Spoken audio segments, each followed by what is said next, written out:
Hello viewers, welcome back to my channel. আজকের ভিডিওতে দেখাবো গুগল থেকে কিভাবে কপিরাইট মুক্ত ফটো বা ইমেজ ডাউনলোড করবেন। তো ফ্রেন্ডস, গুগল থেকে আমরা যদি সরাসরি কোনো ফটো বা ইমেজ ডাউনলোড করে ব্যবহার করি, অর্থাৎ বিভিন্ন সোশ্যাল মিডিয়াতে যেমন ইউটিউব, ফেসবুক ভিডিওর মধ্যে অথবা থাম্বনেলের মধ্যে সেই ফটো ব্যবহার করলে অনেক সময় আমাদের ভিডিওতে কপিরাইট স্ট্রাইক চলে আসে। বাট আজকের ভিডিওতে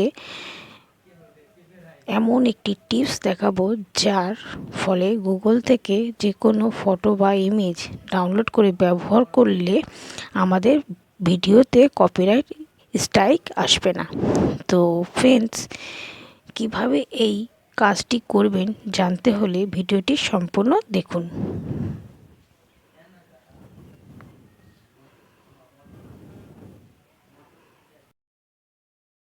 ওয়েলকাম ব্যাক। তো ফ্রেন্ডস, গুগল থেকে কপিরাইট মুক্ত ফটো ডাউনলোড করতে গেলে প্রথমে আপনার ফোনের গুগল ক্রোম ব্রাউজারটি ওপেন করতে হবে।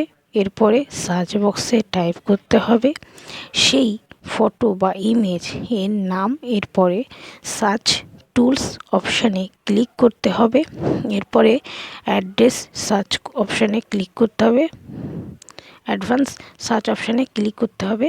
এরপরে ইউজ রাইটস অপশানে থেকে ফ্রি ইউজ অপশান চুজ করতে হবে।